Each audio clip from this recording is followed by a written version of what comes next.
എല്ലാ ഭക്തജനങ്ങൾക്കും കതിർവേൽ മുരുകൻ യൂട്യൂബ് ചാനലിലേക്ക് ഒരിക്കൽ കൂടി സ്വാഗതം. എൻ്റെ ചാനൽ ആദ്യമായിട്ട് കാണുന്ന ഭക്തജനങ്ങൾ ചാനൽ ഒന്ന് സബ് ചെയ്യുക. ജ്യോതിഷപരമായ എന്തെങ്കിലും കാര്യങ്ങൾ അറിയാനുണ്ടെങ്കിൽ ഈ നമ്പറിലേക്ക് ഒന്ന് വിളിക്കുക. നമുക്ക് എപ്പോഴും നമ്മളെ ബാധിച്ചുകൊണ്ടിരിക്കുന്ന പ്രശ്നമാണ് ഈ ശത്രുപരമായ ദോഷങ്ങൾ. ശത്രുദോഷത്തിന് പല രീതിയിലുള്ള പൂജകളും കാര്യങ്ങളൊക്കെ ചെയ്ത്, പക്ഷേ ഈ ശത്രു വർദ്ധിക്കുന്നല്ലാതെ നമ്മുടെ പൈസ പോകുന്ന നമുക്ക് സാമ്പത്തിക ലാഭമില്ല. ഈ ശത്രുദോഷം കൊണ്ട് പല അനർത്ഥങ്ങളും നമുക്ക് സംഭവിക്കാം. ശത്രുദോഷം കൂടിയാൽ നമുക്ക് എന്താ പറയുക, ഒന്ന് എഴുന്നേറ്റ് നടക്കാൻ പോലും പറ്റത്തില്ല. അതങ്ങനെ വന്ന ഈ ശത്രുക്കളുടെ പ്രാക്ക് നമ്മൾ ചില സമയത്തൊക്കെ നടക്കുമ്പോൾ ചുമ്മാ കാല് തട്ടുന്നത്, ഇല്ലെങ്കിൽ നമ്മൾ എവിടെയെങ്കിലും യാത്ര കഴിഞ്ഞ് പോകുമ്പോൾ തലവേദന ഉണ്ടാകുന്നത്. നമ്മൾ നല്ലപോലെ ബിസിനസ്സും കാര്യങ്ങളൊക്കെ ചെയ്തുകൊണ്ടിരുന്ന ഒരു വ്യക്തിയാണെങ്കിൽ അതായത് നമുക്ക് ഇന്ന് ചെയ്യേണ്ട കാര്യങ്ങൾ പിന്നത്തേക്കാക്കുന്നത്, പൊതുവെ എല്ലാ കാര്യങ്ങൾക്കും നമുക്ക് മടിയുണ്ടാകുന്നു. നെഗറ്റീവ് പരമായ ചിന്തകൾ, അതായത് നല്ല നല്ല കൂട്ടുകാർ പെട്ടെന്ന് നമുക്ക് ഒരു കാര്യമില്ലാതെ ശത്രുതാ മനോഭാവത്തിലേക്ക് ഉണ്ടാകുന്നു. അതായത് കൂടുതൽ പറയുവാണെങ്കിൽ നമ്മൾ എന്താ പറയുക, പുറത്തോട്ടൊക്കെ പോയിട്ട് വരുമ്പോൾ ഭയങ്കരമായിട്ട് ഈ തലവേദനകൾ ഉണ്ടാകുന്നു, ക്ഷീണം ഉണ്ടാകുന്നു, ജോലി ചെയ്തപ്പോഴും ക്ഷീണം. അതായത് ഉദാഹരണത്തിന് നാളെ ഒരു വിവാഹമുണ്ട്, നമ്മൾ പോകണമെന്നൊക്കെ വിചാരിക്കും. സമയമാകുമ്പോൾ നമ്മൾ പൊതുവെ മടി പിടിച്ചൊക്കെ ഇങ്ങനെ ഇരിക്കുമോ, പിന്നെ ആട്ടെ നാളെ ആട്ടെ എന്നൊക്കെ പറഞ്ഞിരിക്കുന്നത് അത് ശത്രുതാ ദോഷം ഉള്ളതുകൊണ്ട് ഏറ്റവും കൂടുതൽ നമുക്ക് ശത്രു സംഹാരം നടത്തുന്നത് ഭദ്രകാളി സങ്കല്പത്തിൽ വെച്ചിട്ടാണ്. അപ്പോൾ കൊടുങ്ങല്ലൂർ പോകുന്ന ഭക്തജനങ്ങൾ, ശത്രുക്കൾ നിങ്ങൾക്ക് ചെയ്തതെല്ലാം ശത്രുവിന് തന്നെ നമുക്ക് നല്ല രീതിയിൽ തന്നെ തിരിച്ചു കൊടുക്കാം. അവർ ഒരു പന്ത് എറിഞ്ഞെങ്കിൽ നമുക്ക് 10 പന്ത് അങ്ങോട്ട് എറിയാം. ചെറിയൊരു കാര്യമുള്ളൂ, അധികം പൈസകളും കാര്യങ്ങളൊന്നും മുടക്കണ്ട. നമ്മളെ ശത്രുക്കൾ നിരന്തരം ദ്രോഹിക്കുന്ന, നമുക്ക് കരകയറ്റം സംഭവിക്കുന്നില്ല, നമുക്ക് ശത്രു എല്ലാം തടസ്സപ്പെടുത്തിയിരിക്കുന്നു. വീടിൻ്റെ കാര്യങ്ങൾ, ലോണിൻ്റെ കാര്യങ്ങൾ, പരിസരത്തിൽ നിന്ന് ശത്രുദോഷം ഉണ്ടാകുന്ന മക്കളുടെ വിദ്യാഭ്യാസം, അങ്ങനെ എല്ലാ രീതിയിലുള്ള വിവാഹം, ജോലി, മൊത്തം നമുക്ക് ഈ ശത്രുദോഷങ്ങളുടെ തടസ്സം നമുക്ക് മാറ്റിയെടുക്കാം.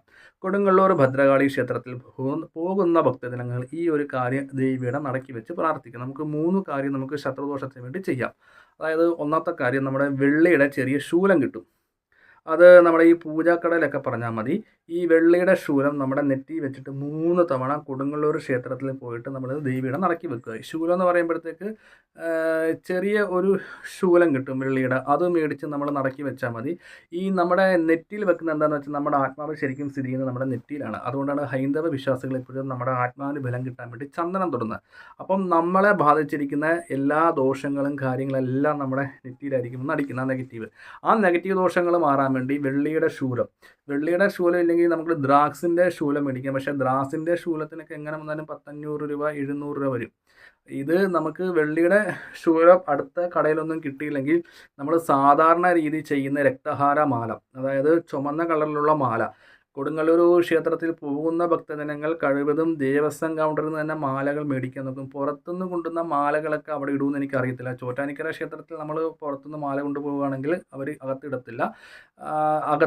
കഴിവതും അകത്തുനിന്ന് തന്നെ ഒരു രക്തഹാര മാല, ശത്രുദോഷത്തിന് ശൂലം മേടിക്കാൻ പറ്റിയില്ലെങ്കിൽ ഒരു രക്തഹാര മാല 2 കൈയിലും പിടിക്കുക. ഈ 2 കൈയിൽ ഇല്ലെങ്കിൽ നമ്മൾ ഒരു 2 കൈയിലും ഇങ്ങനെ പിടിച്ചിട്ട് ശത്രുദോഷം മാറണമെന്ന് പറഞ്ഞ് നമ്മൾ 3 തവണ തലയ്ക്കൊരു ഈ രക്തഹാര മാല കൊടുങ്ങല്ലൂർ ദേവീ ക്ഷേത്രത്തിൽ സമർപ്പിക്കുക, ഒരു ചുമന്ന സാരിയോ പട്ടോ ആയിട്ട്. രക്തഹാരമാലയുടെ പ്രത്യേകത എന്താണെന്ന് വെച്ചാൽ നമ്മളെ ബാധിച്ചിരിക്കുന്ന ആഭിചാര ദോഷങ്ങളും ശത്രുദോഷങ്ങളും തടസ്സങ്ങളും മാറാൻ വേണ്ടിയാണ്. പിന്നെ വെള്ളിയുടെ ശൂലം മേടിക്കാത്ത സാമ്പത്തികമോ അല്ലെങ്കിൽ അത് ചില സാഹചര്യത്തിൽ കിട്ടിയില്ലെങ്കിൽ ഒരു വെള്ളിയുടെ ഒരു 5 രൂപ തൊട്ട് നമ്മുടെ നെറ്റിയിൽ വെച്ചിട്ട് വലത്തുനിന്ന് 3 തവണ ഒഴിഞ്ഞിട്ട് ഈ രക്തഹാര മാലയുടെ കൂടെ വെച്ച്, അതായത് കൊടുങ്ങല്ലൂർ അമ്പലത്തിൻ്റെ അകത്ത മണ്ഡപത്തിലെ കാണിക്കലിടണം. ഇതിങ്ങനെ ചെയ്യുന്നതുകൊണ്ട് നമ്മളെ ബാധിച്ചിരിക്കുന്ന ആഭിചാര ദോഷങ്ങൾ, ശത്രുദോഷങ്ങൾ ആരാണോ നമുക്കെതിരെ ചെയ്തത് അത് തിരിച്ചു പോകാൻ വേണ്ടിയാണ് നെറ്റിയിൽ ഒഴിഞ്ഞ് ചെയ്യാൻ പറഞ്ഞത്. നമ്മൾ പ്രാർത്ഥിക്കുമ്പോൾ ഇങ്ങനെ പ്രാർത്ഥിക്കുക, എനിക്കെതിരെ ആരാണോ ആഭിചാര ദോഷം ചെയ്തത്, ശത്രുദോഷം, അതേപോലെ തന്നെ എല്ലാ ദോഷങ്ങളും ചെയ്ത് അത് അവർക്ക് തന്നെ തിരിച്ചു പോകണേ, ശത്രുദോഷത്തിൽ നിന്ന് കാത്തു രക്ഷിക്കണേ ദേവി എന്ന് പ്രാർത്ഥിച്ച് ഭണ്ഡാരത്തിലിടുക. നമ്മളെ ബാധിച്ചിരിക്കുന്ന ദോഷങ്ങളെല്ലാം മാറി ഭാഗ്യങ്ങൾ വരാൻ വേണ്ടി നമ്മൾ ദേവിക്ക് രക്തഹാര മാല കൊടുക്കുന്ന ചുവന്ന കളറിലുള്ള മാല. അതേപോലെ തന്നെ ശൂലം കിട്ടുവാണെങ്കിൽ ഈ ശൂലം നെറ്റിയിൽ വെച്ച് പ്രാർത്ഥിച്ച് ദേവിയുടെ ഭണ്ഡാരത്തിലിട്ടാൽ മതി. ഇല്ലെങ്കിൽ അവിടെ നിൽക്കുന്ന ദേവസ്വത്തിൽ നിൽക്കുന്നവരുടെ വെള്ളിയുടെ ചെറിയൊരു ശൂലം കൊണ്ട് നടക്കി വെച്ചാൽ മതി, അതോ കാണിക്കലുണ്ടെന്ന് പ്രത്യേകം ഒന്ന് ചോദിച്ചേക്കുക. ഇത് ഇങ്ങനെ ചെയ്യുന്നതുകൊണ്ട് ഭക്തങ്ങളുടെ ശത്രുദോഷങ്ങൾ മാറും, ആഭിചാര ദോഷങ്ങൾ മാറും.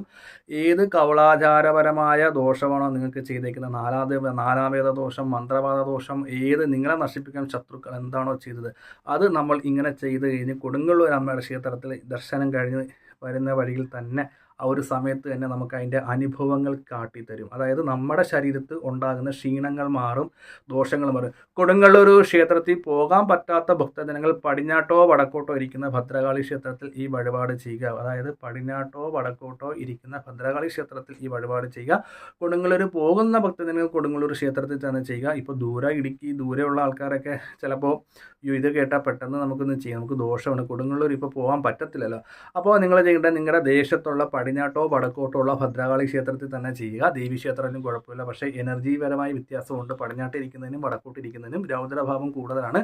കിഴക്കോട്ടിരിക്കുന്നത് എപ്പോഴും ശാന്തസ്വരൂപിണിയായ ദേവിമാരായിരിക്കും കിഴക്കോട്ടിരിക്കുന്നത്. വടക്കോട്ടും പടിഞ്ഞാട്ടും രൗദ്രമായ മൂർത്തികളാണ് വടക്കോട്ടിരിക്കുന്നത്. അതുകൊണ്ടാണ് ഞാൻ പറഞ്ഞത് പടിഞ്ഞാട്ടോ വടക്കോട്ടോ ഇരിക്കുന്ന ക്ഷേത്രത്തിൽ ഈ കാര്യം ചെയ്യാൻ പറഞ്ഞത്. ശൂലം കിട്ടിയില്ലെങ്കിൽ വിഷമിക്കേണ്ട, 1 രൂപ മതി, ഇല്ലെങ്കിൽ 5 രൂപ മതി. അതേപോലെ തന്നെ മാല തീർച്ചയായിട്ടും വേണ്ട, രക്തഹാര മാല.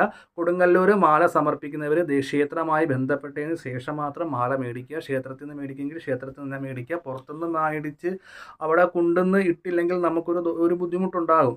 അയ്യോ ദേവി ഇട്ടില്ലല്ലോ, എന്തെങ്കിലും ദോഷം കൊണ്ടാണ്. അതുകൊണ്ട് മാല മേടിക്കുന്നവർ കൊടുങ്ങല്ലൂർ ദേവസ്വമായി ക്ഷേത്രമായി ബന്ധപ്പെട്ട് തിരക്കിയതിന് ശേഷം മാത്രം അവിടുന്ന് തന്നെ പറഞ്ഞ് രക്തഹാര മാല മേടിക്കുക. ചുമന്നടല മാല, അത് എന്തും ആയിക്കോട്ടെ, ചെമ്പരത്തി ആയിക്കോട്ടെ, എന്ത് മാലയാണെങ്കിലും ചുമന്ന കളറായിരിക്കണം. അത് പ്രത്യേകം അവിടെ ഒന്ന് ചോദിച്ച് മനസ്സിലാക്കുക. വീഡിയോ ഇഷ്ടപ്പെട്ടെങ്കിൽ ലൈക്കും ഷെയറും ചെയ്യുക. ശത്രുദോഷത്തെക്കുറിച്ച് പേടിക്കേണ്ട. ദേവിയുടെ മുമ്പിൽ ശത്രുക്കളെല്ലാവരും നിഷ്പ്രയാസമാണ്. അപ്പോൾ ശത്രു നിങ്ങൾക്ക് ചെയ്ത് ശത്രുവിനെ നമുക്ക് തിരിച്ചു കൊടുക്കാൻ പറ്റുന്നത്. അപ്പോൾ കൂടുതൽ അറിയാനുണ്ടെങ്കിൽ ഈ നമ്പറിലൊന്ന് വിളിക്കുക.